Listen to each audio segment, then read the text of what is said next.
bato bayebana na mokili. Mais le jour où il y a mis Jésus à l'obi, où il y a dit que la guerre n'a commis comme on a lokola poto à cause il y a salut oyo ngai na zui. Alléluia.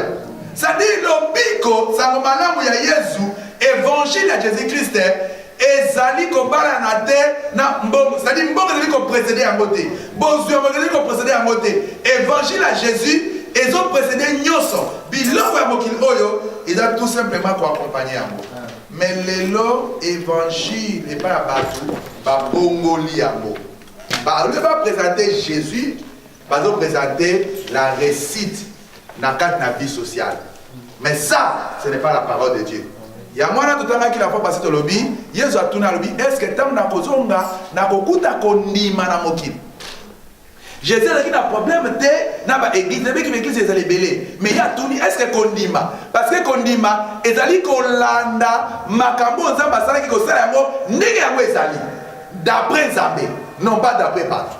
Alléluia. Amen. Alors est-ce que na kokuta kondima mais ce qu'on continue dans la église,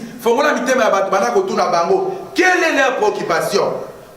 Ils n'ont pas si au monde rechercher l'éternel pendant qu'il se trouve.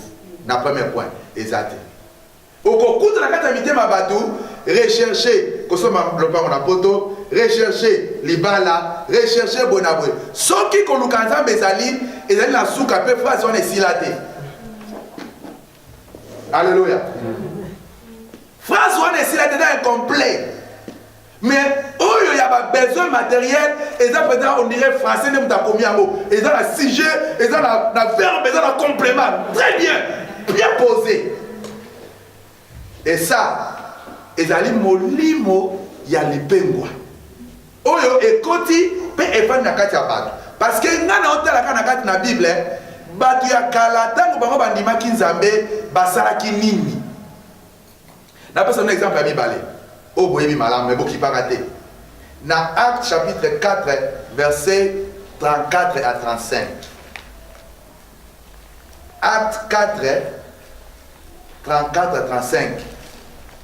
Yesu akufi baye kolibaki na chambre haute.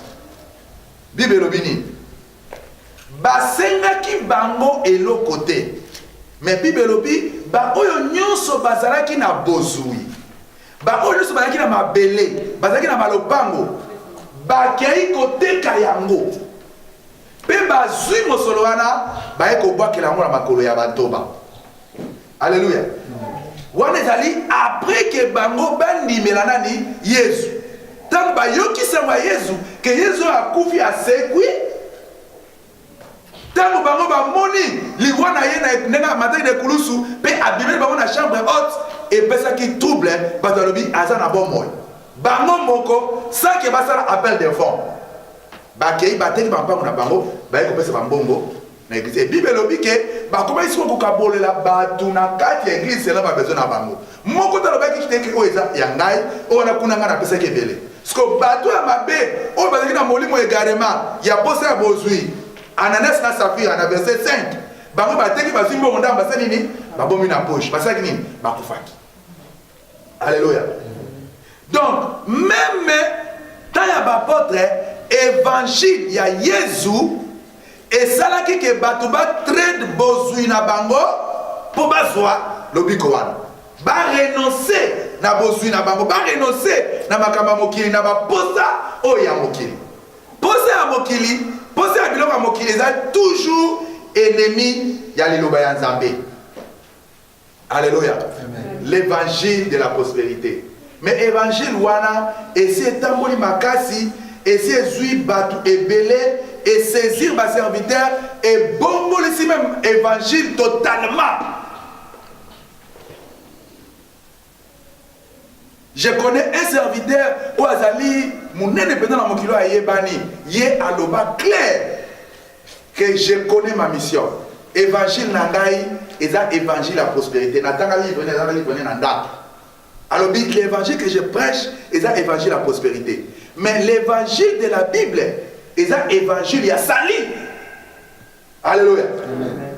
Et ça il y a prospérité et ça il y a l'obiko ya seko et puis patron sur que l'obiko ya seko bozui oyo azote ya po bato bazwa bozui bato oyo badimaki lobiko ya seko babwakaki bozui na bango lokola na te na batoma siko évangile na ye eza évangile nini ya égarement. Alléluia. Eza évangile oyo euti epai ya Nzambe te. Nalandi serviteur bon na réseaux sociaux azo condamné Maman Olangi après liwa na ye.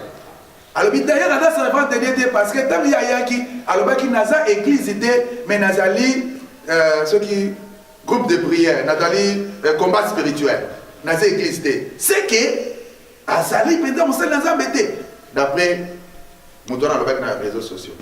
Mais si ko bato bazo telema lelo bazana no vivant oyo bazo bakenga na telemi a pona évangile la prospérité mutu mo condamné bango te.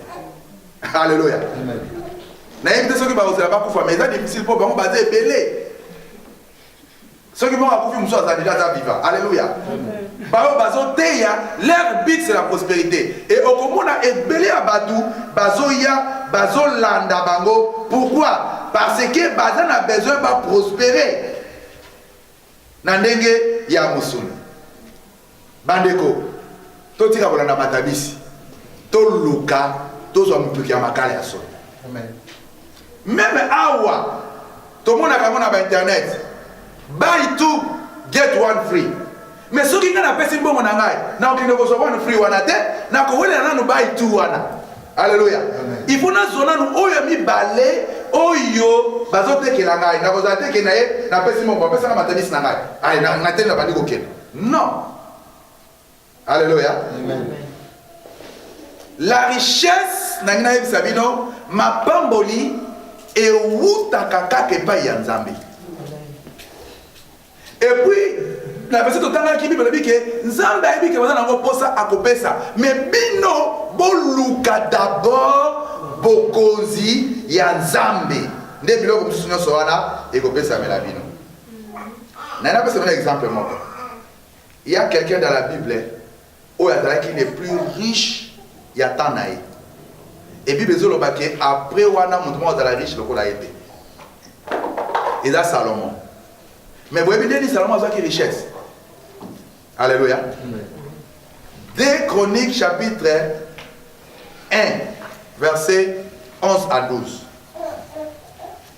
Bokomona ke technique nini esengeli kosala po opambola mepai na Nzambe. Epai na Nzambe jamais mutu ayaka kosenga Nzambe pesa Nzambe apambola ye makasi ezalaka te. 2 Chroniques chapitre 1 verset 11 à 12.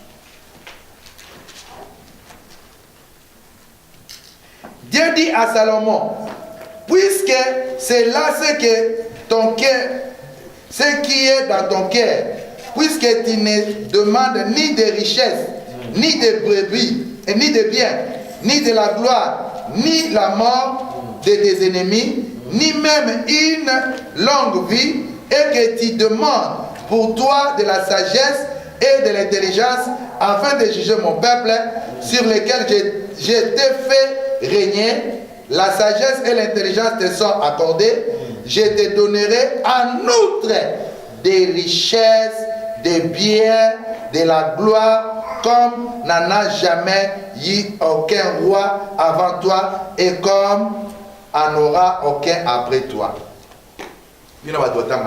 Alléluia. Amen. Salomon a fait aussi la prière par Nzambe. Nzambe abimelié. Nzambe a tourné na personne. Salomon a fait intelligence na sagesse, il a diriger bateau yo pesinga. En d'autres termes, Salomon a dit Nzambe sunganga na eba kosala musala na yo malam. Musala oyo opesinga. Skota Nzambe a moni prière wana bi ndelo kosenga yango wana. Alors nazo peso yango pe nazo bakisela yo matabisi ya bozui. Alléluia. Amen. Na formule ya Nzambe toujours bozui eza litabisi. Etikala jamais kozala eloko ya liboso oza bapesaka moto. Tala bozio Salomon azaki nango. Mais Nzambe azobenga ngo matabisi. Pourquoi? Parce que Salomon a sengi d'abord makoki ya kosalela ye.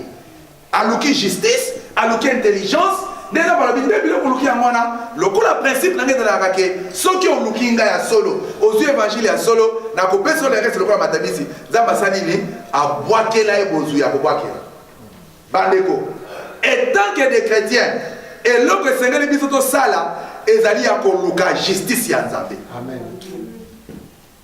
ezali ya koluka justice ya nzambe jour pour jour esengeli tosala nini tolukaka bosembo kobanga nzambe kotosa nzambe parce que na koluka wana nde tozali ya solo na kati évangile ya Christ nde ya solo tozali korasire bomoi na biso ya seko pe biloko nyonso ya mokili epesaka biso lokola matabisi oyebi entre eloko oyo ozosomba na matabisi okopesa toujours valeur na eloko oyo osombi mpo yango nde obimiseli mbongo matabisi ezali biloko ezoya na poussière.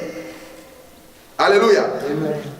C'est-à-dire que makambo ya molimo esengeli toluka yango tolengela yango lokola mwasi ya moseka nayebi soki mwana eza correct alengelaka kiboseka na ye surtout na bamboka na biso nayebi te awa peut-être na poto ezalaka nango na sens te mais na bamboka na biso komona mwasi ya moseka soki aye visite baza mibale misato baye kovisite peut-être un garçon soki moninga par hasard abimi babengaki na téléphone o wana tasi lisolo ezalaki nano kokata po ayebi ana etikali kaka na ye eza danger il faut nasala nini il faut nabima alléluia il faut nabima donc akobima pourquoi parce que ayebi ke naza na eloko moko eza na motu ya makasi ndenge esengelaki tolengelaka bongo ya seko mais mingi na biso bongo ya seko tolengela ngo ndenge wana te.